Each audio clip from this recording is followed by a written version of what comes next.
Seriously? Because it's been proven to me against my rationality. It's a multi-million-pound industry that impoverishes our culture.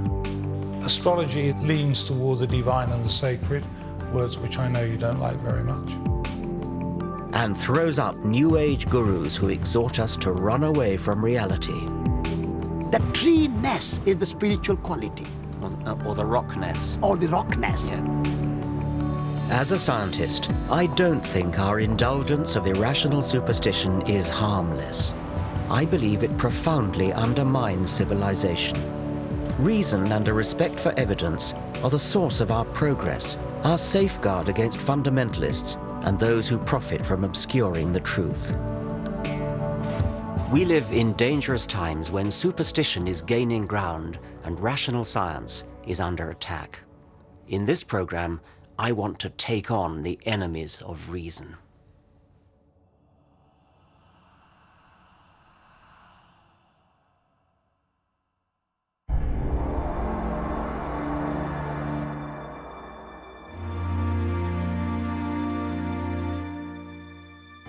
"300 years ago, in the Age of Enlightenment, scientists and philosophers from Galileo to David Hume had the courage to stand up for intellectual principles and reason.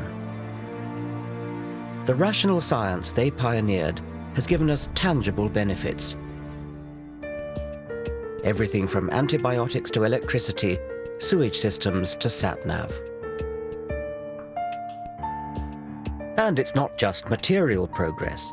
Increased life expectancy, health and leisure provided by modern medicine and industrial technology have given more people more time than ever before to educate themselves, express their creativity, and ponder existence. And yet, into this better world that reason has built, primitive darkness is coming back, a disturbing pick and mix of superstitions. Where better to start my journey than a New Age fair? Hello, what do you do? What sort of readings do you do? All kinds. I do the tarot, Yeah. and then I also do the crystal ball. This is George. Hello. What can you do for me? All right, well, we can take it over a photograph. All right, I'd like that, yes. What do I do? Just sit on the throne there? Just take a seat, please. Shall I take my glasses off? Oh, what have you got here? Right, now, you have got a couple of spirit guides around you at the moment, because I think there's something in your life changing, but I think this is about you as well, being more comfortable with yourself. Now, what you have here is you have somebody in spirit who's really, really close to you, and they've got their arms around your neck. Well, that's very nice to know.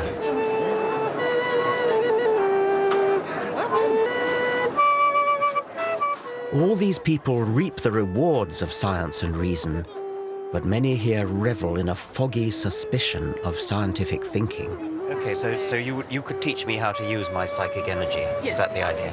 Yes, you can rely much better on that than on your head.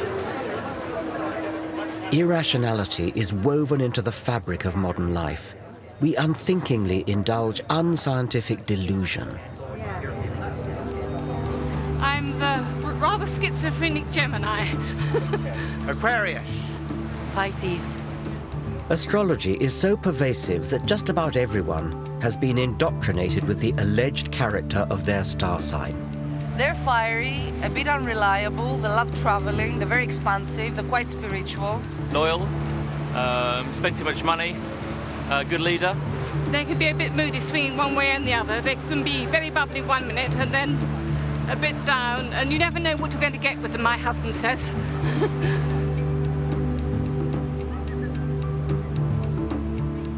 A full quarter of the British population claim to believe in astrology. That's more than believe in any one of the gods touted by religions.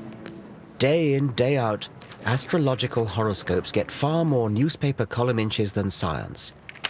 Amusingly, it falls foul of our modern taboo against lazy stereotyping.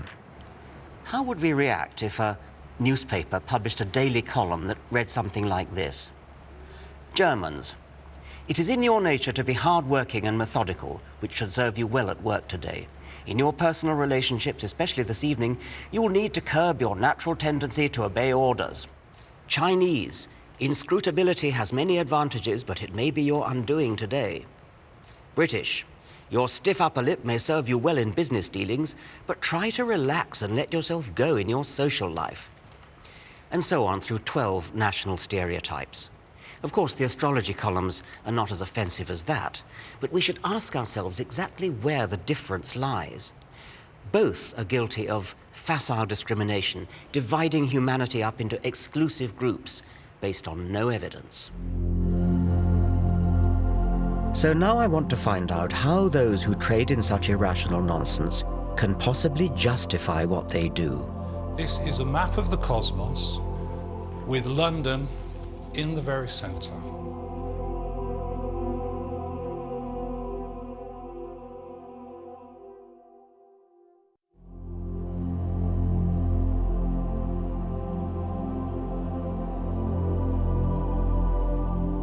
I always thought that by the 21st century, science and reason would have long since cleaned up.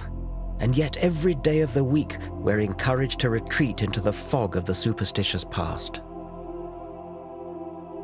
Astrology is a primitive belief system made into elaborate pseudoscience. It arrogantly makes humans the focal point of the universe. The movement of planets is supposed to signify petty developments in our career or love life. It was developed in the 2nd century AD by the philosopher Claudius Ptolemy and has not moved on since, despite the discovery of new planets and despite a shift in the Earth's rotational axis that has thrown Ptolemy's zodiac out by 23 degrees. You could ask a question. You could say, who has stolen my money? It never made sense when it was first invented, and it makes even less sense now. Reel it off as though you mean they get it right. Do you think there's an actual physical influence of the planets that somehow beams down and influences people? I think it's very hard to see that. I think if you try to understand astrology as a causal agent, right, I think that's hard to imagine how that would happen. I think you have to look at the planets as signifiers. When you look at the movement of Saturn around the zodiac, it's a very strong signifier of what's going on in individual lives. I don't even understand how they could possibly be signifiers. I mean, how could the rise of Saturn possibly be a signifier for something that's going on physiologically in a person's body? The position of planets in the signs of the zodiac. This is what you keep coming back to ask me. How could it possibly work? Yes. And I've told you, I don't know. It's a deep, dark mystery. What isn't a deep, dark mystery is why the trite vagaries of newspaper horoscopes seem to chime with readers. Psychologists have identified what's known as the Barnum effect, whereby people tend to believe statements are accurate for them personally, when in fact they're general enough to apply to anyone. We could devise a little experiment where we take your forecasts and then give some of them straight, give some of them randomized, sometimes give Virgo, the Pisces forecast, etc., and then ask people how accurate they were. Yes, that would be a perverse thing to do, wouldn't it? It would be, yes, but I mean, wouldn't that be a good test? A test of what? Well, how accurate you are. I think that your intention there is mischief, and I think what you'd then get back was mischief. Okay, well, my intention would not be mischief. My intention would be experimental test. Okay. Scientific test. Well, but even if it was mischief, how could that possibly influence it? I think it does influence it. I think whenever you do things with astrology, intentions are strong. I'd have thought you'd be eager. I mean, I'd have thought you'd really... See, the fact that you're not makes me think you don't really, in your heart of hearts, believe it. I don't think you really are prepared to put your reputation on the line. I just don't believe in the experiment, Richard. It's that simple. Well, you're in a kind of no-lose situation then, aren't you? I hope so. Yeah. Regardless of Neil Spencer's concerns, I wanted to conduct a simple trial. We selected 20 people at random. We asked them to read that week's horoscope for Capricorn, but as a test, we said it applied to their own star sign. Not only do you have clever Mercury and ambitious Mars focusing on success, but now the Sun is at the same pivotal midhaven angle of your solar chart. I have no idea what that means. Put simply, this means that this is your moment to go that extra mile to become the person you dream of becoming. Remember, however, that there will be others who want what you have and will stop at nothing to get it. Astrologers say this should fit just Capricorn and not the rest. But what actually happened? Yeah, maybe. To be honest, I felt there's some Mercury energy this week because there's a lot of arguments around and a lot of bad vibes. Yeah, that kind of makes sense. What a load of old junk. It could apply to me as much as to the next person. Yeah, well, in a way, yeah. I am. I'm going on a flamenco course in Spain. That isn't necessarily pertaining to me this week. It's pertaining to me generally. Pile of rubbish. The same number of people agreed that the horoscope was accurate for them as disagreed, and similar results are found with proper large-scale experiments. Technically, all but one of our group should have disagreed, namely our only Capricorn. Does it apply to you? Not at this moment, no.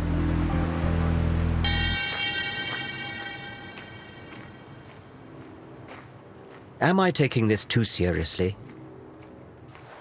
I believe astrology misleads the public, denies scientific progress, and belittles our universe. There's a far richer way of looking at the cosmos. Astronomy is a triumph of the human intellect, a real science, constantly enriched by new evidence. Forget about the astrologers' charts with their constellations and planets moving in and out of this house or that house.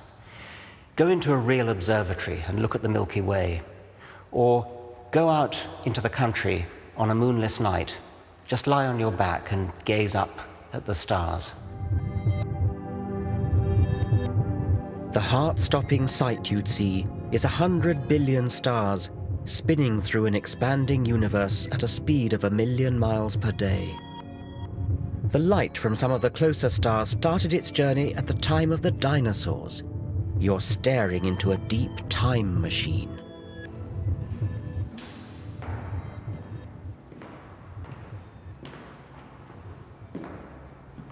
And yet, even as science unravels these natural wonders, our society is drawn to the slim pickings of supernatural belief.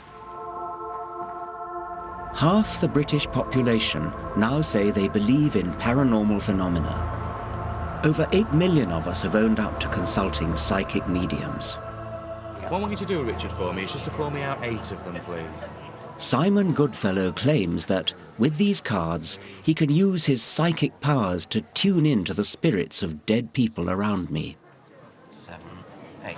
These voices from the past can apparently give him a glimpse of my future. Lovely, Richard, thank you. Now, I feel he's giving me the initial G with his name. OK, now I feel with this man as well, I feel he was a family member. And I also feel very strongly with something to do with advertising that was in, something to do with newspapers with him as well. Now, I do feel with him as well, he's telling me about changes that are coming up in your life at the moment. I see total changes in how you're working to how you will be working in the future. The word Simon seems to be fishing for is retirement, the obvious next step for most 60-somethings. It won't be as hectic and it won't be as active for you, and I do feel you have to grasp that when it... This could apply to anyone my age, but can Simon back up his more precise statements? What was that male relative with a G? What was that about you said earlier on? Right, the male relative with a G, right. I do feel with him, I don't feel he was a family member, but I do feel with him, right, it was some connection. I thought you said he was a family member, Did I say that? Did I with a family member? Yeah, I think you did. Right, OK. Maybe. Let me see if I can feel him here still. Yes, OK. Right, OK then. What I feel with him, right, I feel as though there was a lot of things. It was a very strong character. Another feeling he's giving me is it was very regimented as well. And I feel he served in the forces in some way as well. But can you understand anybody with a military background that was connected to you? Well, I've got really nobody military in my background at all, and actually nobody beginning with G either. I don't Right, think. OK. Spirit G has rung no bells, but now another voice comes from the ether. Oh, well, she's giving me the initial E with the name. Now, I do feel with her as well, it's something to do with, I feel, a grandparent, and I want to give you an E-sounding name. My grandmother had a name beginning with E. At last, something I can identify with. E-sounding name. Yes. Tell me more about her. I mean, The lady, I do feel with her as well. She had a lot of cats. a lot of... Cats. It's cats. Perhaps not. She never had a cat. She hated cats, as a matter of fact. Right. She liked dogs, but she hated Right. cats. Well, I can understand. Not everybody, though. What you've got to also remember with this as well, not everybody can relate to everything that a reader will say. No. Not everybody. I mean, I've had people like yourself who have... Extraordinary claims require extraordinary evidence. Because normally people who come to these events come for a reason, and because they want closure and direction in their life. And also what you've got to think about, Richard, as well, some things are very raw to me. Psychics may believe they communicate with the dead, but I've seen no evidence for it. My concern is that for some people, this superstitious nonsense can be far from harmless fun. If you've lost somebody dear to you, and I'm trampling all over those memories by telling you that they're here now saying this and that, I mean, that's none of my business, and if I'm just doing it because I can earn some money out of it, I've known cases of people that have lost somebody, lost a child that's so dear to them, and they cannot get over the fact they've lost the child, and become addicted to these... Okay, this is a lady who is trying to connect with somebody at the front here. Darren Brown is a celebrated illusionist, but also a skeptic. He makes clear his performances depend simply on mental tricks. She looks very, very elegant, and there's guilt on her part, a feeling of guilt. I think your father passed when you were very young as well. Is that right? He gives me the inside intelligence on how a psychic medium might exploit entirely earthly trade secrets. They're using a skill called cold reading, which is a way of communicating information to somebody where it sounds like they know everything about you and they can reveal facts seemingly about your life and describe your character in a way that you'd be amazed by. Whereas in fact it's a linguistic trick, or a set of linguistic tricks, where they're saying words and you're constantly supplying the meaning yourself, but it can be very convincing. She's asking about, I want to say Charlie, Charles. The psychic will, if it's with a group of people, throw out a name. Someone she left behind? Now, that name could refer to a person in the audience who's living, or it could refer to someone that's died, or it could be a friend of the person. It really could be anything. So it's up to somebody to pick up on it and turn it into what they want it to be. Is it another relationship that you had? Sorry? That's my ex-husband's name. And of course, if they say, yes, that was my husband, then the reader can go, yes, that's right, he's here, he's saying he still loves you, or whatever that is, and they turn it back into, make it sound as if they were saying it was your husband, when in fact it could have been anybody, it could have been the name of the person that was sat there. Lily or Lucy or something like that. Yeah. Far from it being all vague or saying things that apply to just everybody, you'll get very specific details. She's saying something about a hat that you used to like, or something with a hat, yeah? One thing I saw was, there's a dog. He's saying something to do with his dog that used to sleep in the hallway. And the answer sort of came back, sort of, no. Yeah, well, it's something in the hall. It could be a picture of a dog. Is a picture of a dog in the hallway? And the answer came back, no. I mean, I've just put up another picture. I put up a picture in the hallway of the family or something. That's it. He's saying he doesn't like the picture in the hallway. The dog was forgotten. But it actually started off talking about a dog.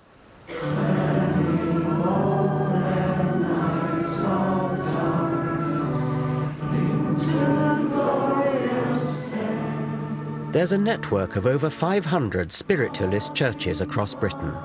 Here, Tuesday night is séance night.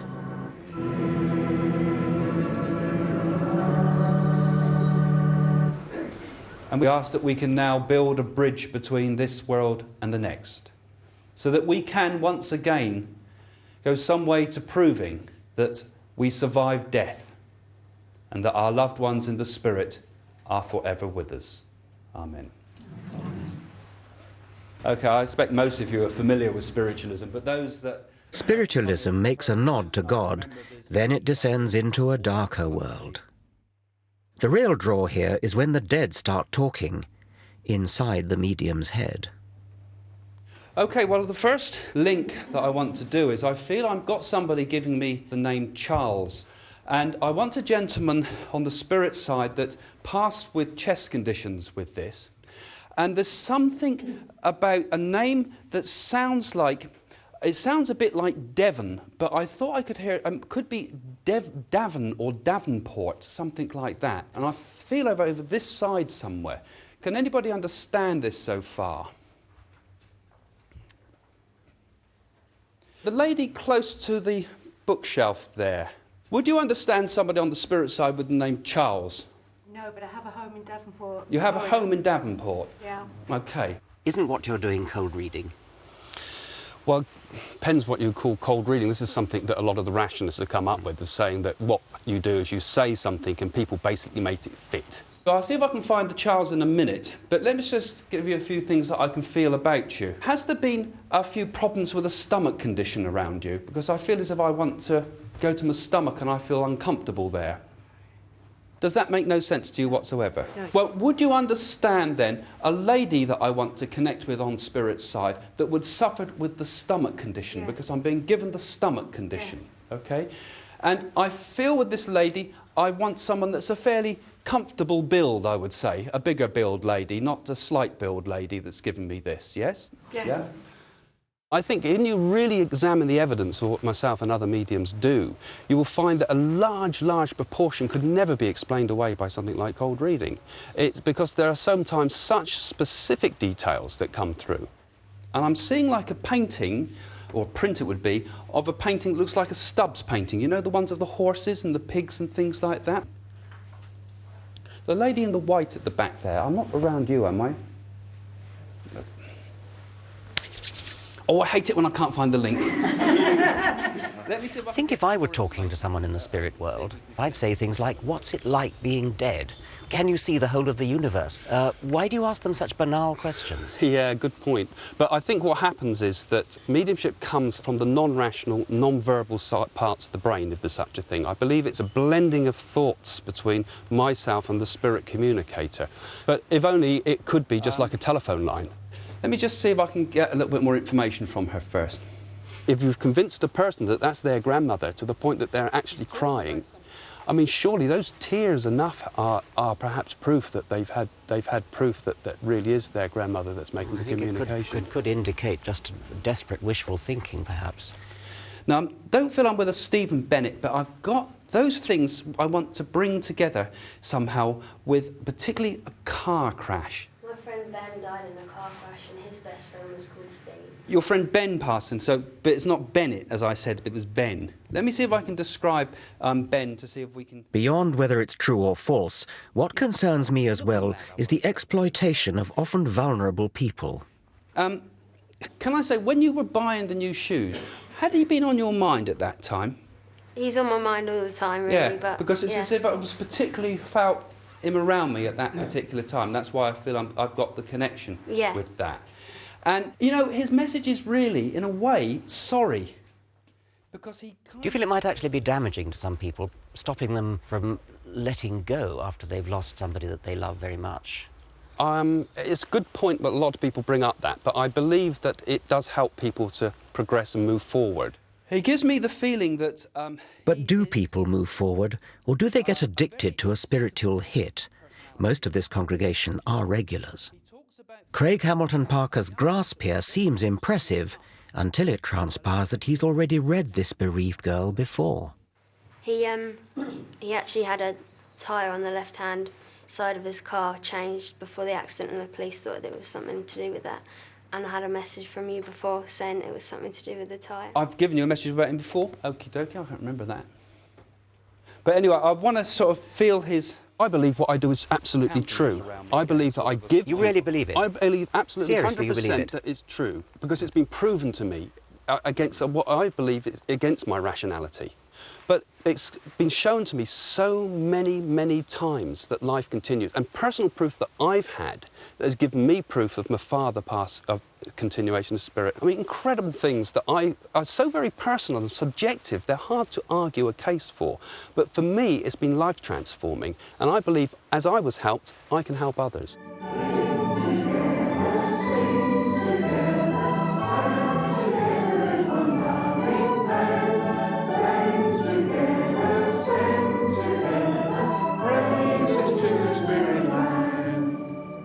Time and again, so-called psychics claim special status outside science and evidence. I have personal proof it's true to me.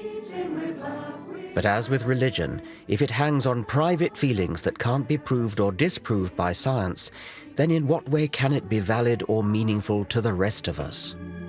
Cling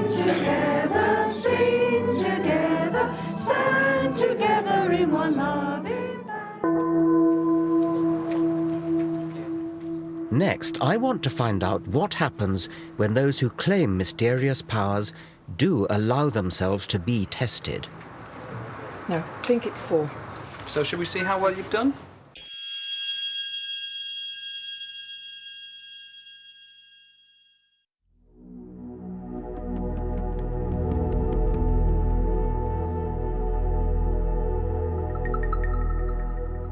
I want to show how scientific reason is always the best way to look at the world and explain the dangers of superstition.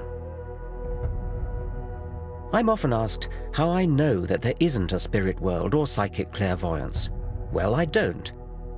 It seems improbable, but unlike the fixed worldviews of mystical faith, science is always open to new possibilities. Scientists test and retest evidence, refreshing our understanding of reality.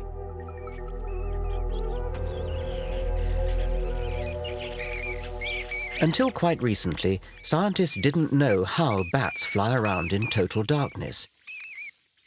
Could they have paranormal extrasensory perception? In the 1940s, the American zoologist Donald Griffin demonstrated experimentally that bats use sonar, echolocation of their cries. Back then, sonar was brand new military technology, and the theory that it was natural to bats outraged some of Griffin's colleagues. But the more scientists tested the evidence, the more robust the theory became. They found out exactly what the bat cries were like, how they work, how the brain works. Everything about it added up to a complete picture of mutually supporting evidence that this really was a fact.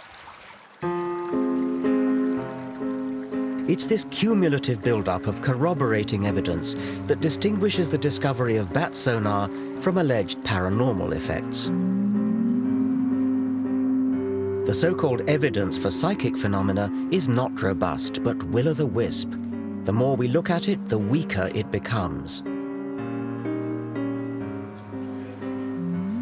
The alleged detection of water through dowsing is not obviously ridiculous. It might work, but does it? The only way to tell is through a rigorous experiment. How does dowsing work? That's the #1 question, and nobody can answer you. Well, I reckon I'm convinced that something is helping me to dowse. One of the earlier chaps thinks it's God. How do you do it then? What's your principle of dowsing? I think the question, and I expect God to respond in a way that I understand. I'm going to expect the right-hand one to point to the camera and the left-hand one straight forward. Yeah, okay. Look, it's following round. Yeah. And have you done the test yet in the tent? Yes, I did. Yeah, and what was the result? I was going to get 6 or 8, 100%. Yeah, and what happened? 1. So what do you make of that, then? He's having his laugh, isn't he? He loves a joke. Yes. You don't realise. Do I get second goes at it? Oh, yeah, you can have as many. The psychologist Chris French thinks there may be a simpler explanation. He has devoted his career to investigating claims of the paranormal. And now he has set up this test for dowsing, a properly controlled double-blind trial. In each of these rows, just one container, chosen at random, holds a bottle of water. All the rest contain sand. Neither the dowsers nor the tester are allowed to know where the water is until the boxes are opened. So there are no unintentional giveaways. Have another go. Safeguards like this make the double-blind trial one of the crowning achievements of scientific reason. Okay, put it on the end one then. Number 6 again. I'd say so. Okay. Right. What you'll typically find when you talk to dowsers is they'll give you lots and lots of anecdotal evidence, lots of stories about how they discovered a leak in their neighbour's pipes and so on and so forth. But there are always other possible explanations there. Yes. What we're trying to do is set up conditions which would rule out any of those other explanations. But then we get down to the very fundamental, basic issue: can the dowsers actually do what they think they can do? Yes. Okay. I think it's 4. I think it's 4. So shall we see how well you've done? This is sand. In that case, I can't do this. This is the waters in number 5. Sand again. This time, guess was bin number 3. And this time you're correct. That's water. I'm afraid that's sand. Yes, we've actually got 2 possible words. Final trial, it's sand again, I'm afraid. In that case, I'm 100% wrong again. Well, you got 1 right out of 6, which is what we'd expect by chance. So far, they're performing pretty much in line with mean chance expectation. In other words, guesswork. Yeah. So no one has scored more than 2 hits out of 6. 3. 3. The people you've been testing, do they understand why they're being put through the double-blind procedure?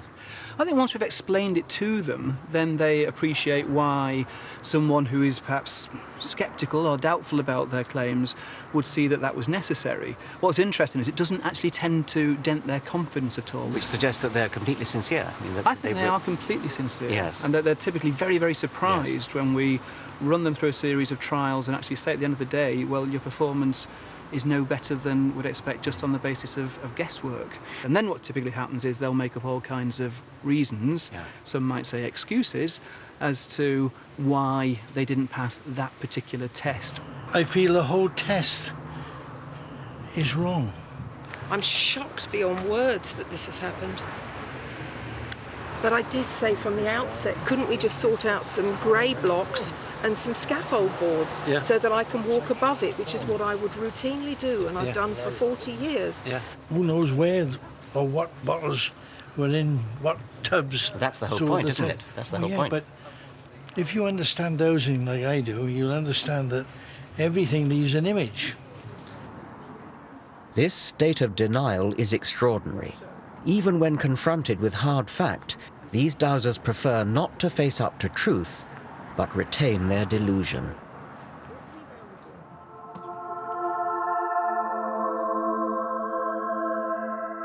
Rather than adapt to evidence, many of us, it seems, remain trapped in ways of thinking inherited from our primitive ancestors. Irrational belief, from dowsing to psychic clairvoyance, has roots in early mankind's habit of attributing spirit and intention to natural phenomena such as water, the sun, a rock, or the sea.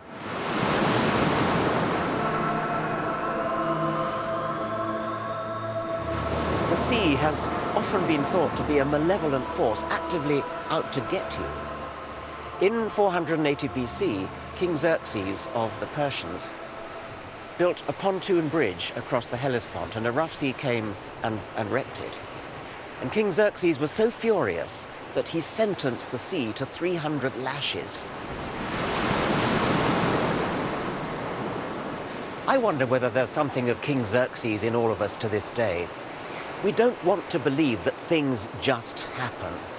We want to believe that there's some kind of deliberate intention behind everything, even where inanimate objects are concerned. And perhaps that is the key to humanity's belief in the supernatural.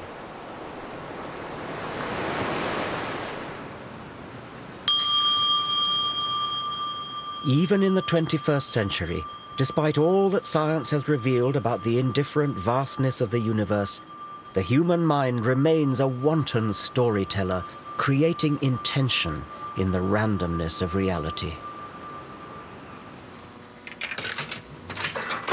The delivery of rewards by a one-armed bandit is determined at random. But many gamblers want to think that what they do can increase their chances of winning the jackpot. They stand on one leg or wear a lucky shirt. Are these superstitious behaviors a byproduct of our evolution?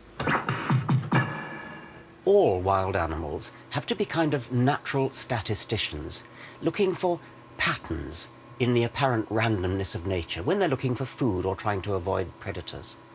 There are 2 kinds of mistakes they can make. They can either fail to detect pattern when there is some, or they can seem to detect pattern when there isn't any, and that's superstition.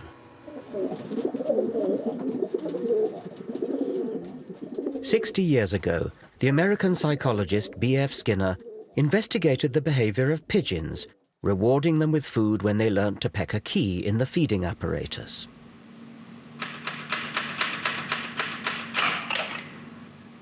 But then Skinner set the apparatus to reward the birds at random. Now the pigeons just had to sit back and wait. But that isn't what they did. Instead, the majority developed what Skinner called superstitious behaviour. When an individual pigeon, for example, happened to look over its left shoulder, and the reward mechanism just happened to click in at that point, it would have got the idea that it was looking over the left shoulder that had got it the reward, so it tried it again. By sheer luck, as it happened, the reward mechanism delivered food at the same time again. And so the pigeon was reinforced in its idea that looking over the left shoulder was what got it the reward. And it went on and turned into a maniac for looking over the left shoulder. Humans can be no better than pigeons. We constantly create false positives. We touch wood for luck, see faces in toasted cheese, fortunes in tea leaves. These provide a comforting illusion of meaning. This is the human condition. We desperately want to feel there's an organizing force at work in our bewilderingly complex world. And in the irrational mindset, if you believe in the mystical pattern you've imposed on reality, you call yourself spiritual.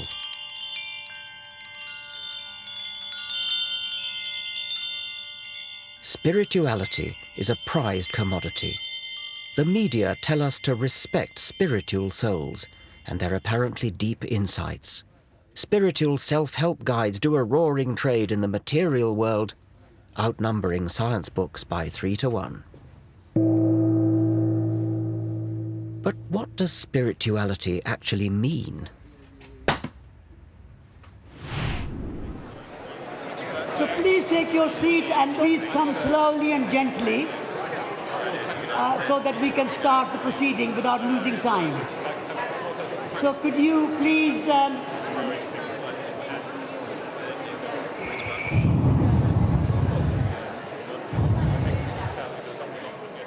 Satish Kumar is the editor of Resurgence, an ecological magazine at the sandal-wearing end of the Green Movement, and he counts amongst his many fans Prince Charles and the Dalai Lama. I represent the entire history of evolution. I was present in the beginning, the first Big Bang, and I'll be here for billions of years to come. But isn't Satish's spirituality just about imposing yet another superstitious false positive? World is made of 2 elements. One element is visible element. The other aspect of creation is invisible dimension, things we cannot see. So what is that element which is invisible? I call it spiritual. When you go in a room, you say, there's a good feeling here. There's a spirit of the room. Well, now you've changed to something rather different. The spirit is a very big and very holistic and very inclusive word. It is not defined in a one particular way. So when you go in a room, you can say, the tree has a spirit. A rock has a spirit. It's a living rock for me. Nature without spirit cannot exist.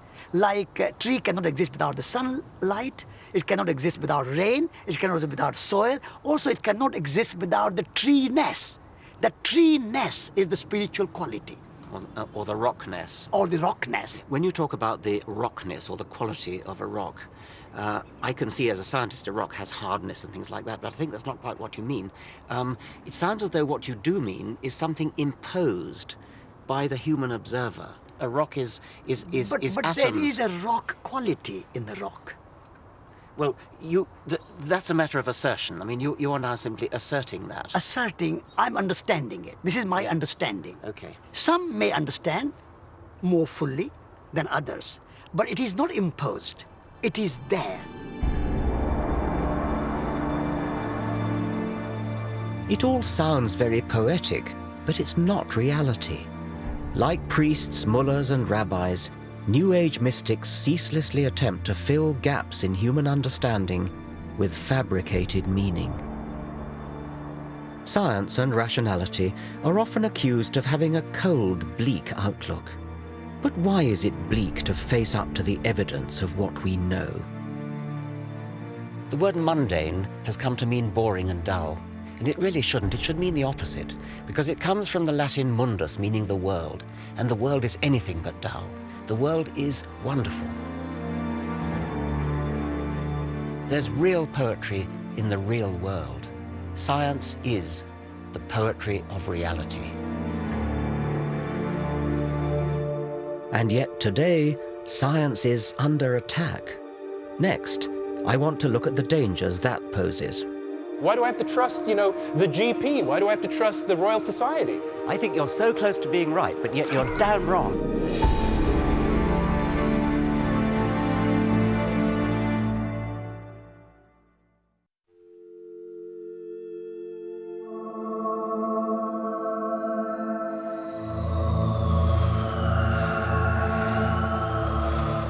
In the last 50 years, science has put a man on the moon, cloned a sheep, decoded the human genome. And yet, sadly, the white heat of the 1960s seems to be treated as a white elephant today. What colour do you see, guys? In the thing, it looks multicolored. Okay, it's blue, yellow, and that's it. It's not... A prejudice against science is evident in schools. Physics A-levels have halved in the last 25 years, chemistry fallen by more than a third. University departments are closing all around the country. And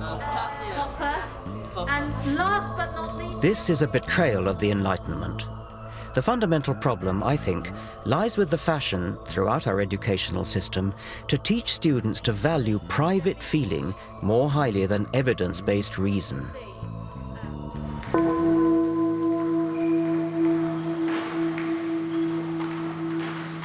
This is rooted in the postmodern relativist agenda. For relativists, scientific truth is just a patriarchal Western orthodoxy that, like the old Roman Catholic Church, stands in the way of other equally valid outlooks on the world. With things like the paranormal, the drive for alternative medicine, all these kinds of movements away from the orthodoxy in science, I see it a lot as like the Protestant Reformation was vis-a-vis Roman Catholicism. Internet, in a way, is kind of functioning as a kind of information source, very much like the printing press did in the 15th century and 16th century, that is in a sense empowering people to sort of look up stuff for themselves in terms of different kinds of treatments and things like that, and in a way not trusting the experts anymore. Saying, well, look, why do I have to trust, the GP? Why do I have to trust the Royal Society? I think you're so close to being right, but yet you're damn wrong. You're absolutely wrong. I would like to take that ball and run with it in a different direction. Yes, we want to question authority. We don't want to say, because this person is the president of the Royal Society, therefore what he says is right. We've got to go back to the evidence and find out what is actually true. The problem is, of course, people may look at the same evidence and then reach a somewhat different conclusion from what the head of the Royal Society reached. And so they will say, well, look, I looked at the evidence too, and I'm not persuaded by this. That's where you start getting a kind of an opening up of science.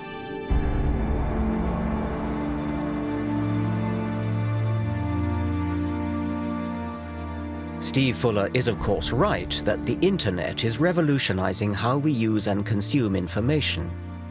But the impersonal algorithms of internet search engines do not weed out robust evidence from unsourced, uncorroborated assertion. Wikipedia World presents both great opportunity and huge danger. Paranoid conspiracy theories circulate unchallenged. Sometimes they're relatively harmless, like the rumor that NASA faked the moon landings, which is a bit of a joke because the evidence for going to the moon is so strong. But how about the malicious and utterly unfounded rumor that 4,000 Jews were tipped off by Israeli agents not to go to work in the World Trade Center on 9/11? It's one of the nasty lies circulating as truth in the blog community of racists and religious fundamentalists. Now such people can find each other anywhere in the world instantly, whipping up scares and reinforcing their paranoia and delusions. As evidence is devalued, even medical progress has become a target. Her lungs had gone into spasms. She was vomiting. Hundreds of families blame the MMR vaccines for autism, brain damage and meningitis. When one report, now widely discredited, wrongly linked MMR vaccine with autism, an innuendo circulated that the establishment was conspiring to risk our children's health. It led to hundreds of thousands of parents failing to protect their offspring from the threat of measles, a serious disease that, in Afghanistan, kills 35,000 people a year. This is the world of private hunches and no respect for evidence. Reason has built the modern world. It is a precious but also a fragile thing, which can be corroded by apparently harmless irrationality. We must favour verifiable evidence over private feeling. Otherwise, we leave ourselves vulnerable to those who would obscure the truth.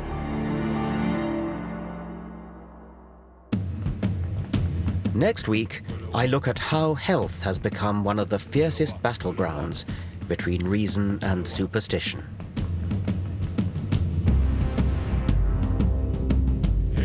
Starting next on E4, a telling word association test for the Big Brother housemates.